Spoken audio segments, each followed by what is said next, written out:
Alright, so today I'm going to talk to you about what it takes to move to another country. Before I make this video though, I need some coffee. I went to go make coffee and there was no coffee in the entire house, so I need to go grab some coffee and then we're going to talk about it.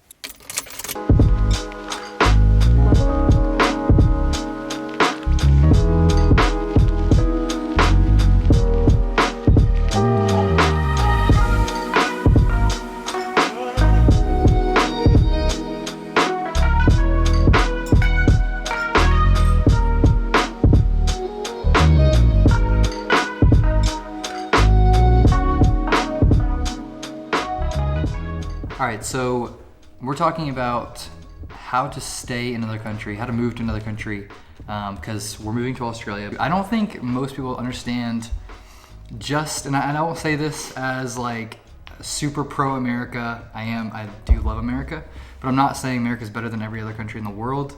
But I think we take for granted how important it is to have this passport, how big of a privilege it is to have our passport that we have.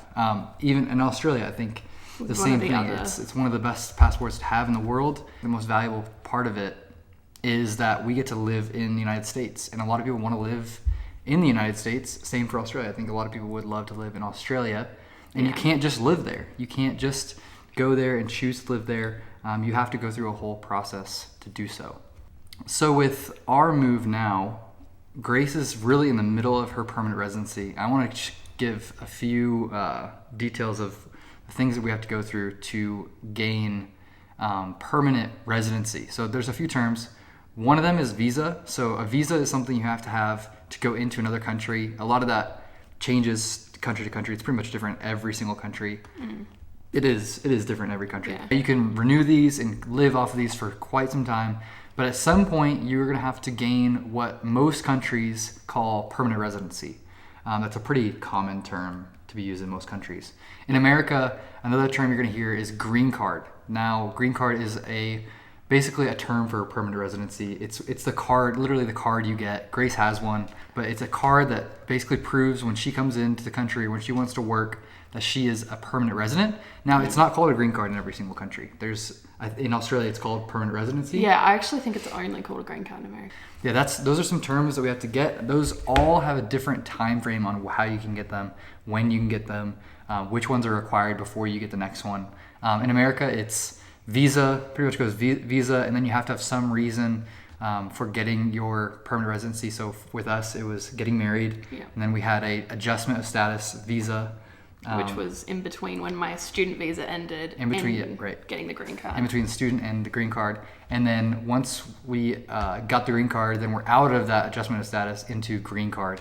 And so that's the process we've been going through, but that's really not the end of it. You go green card and then you'll go, which is permanent residency. And then you've got a review after 2 years where you get a permanent.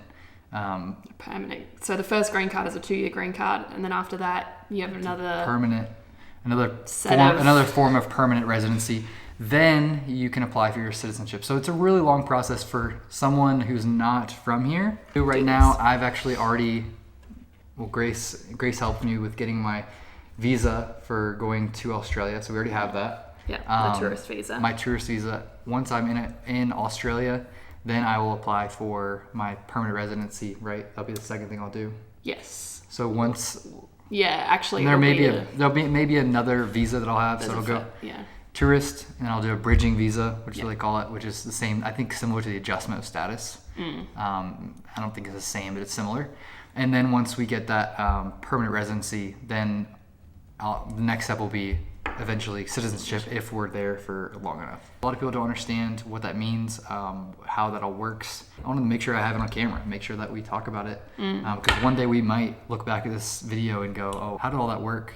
It'll be cool for us to look back on all of that. I honestly have no idea how you would move to another country without marrying someone from there. It would be extremely difficult. Yeah, I think I would end this video with, knowing what I know now, I would say, for me, it was obviously worth it to marry Grace, even though she's from another country. But I would say, I would end this video with, if you can marry somebody from your own country, you should do so.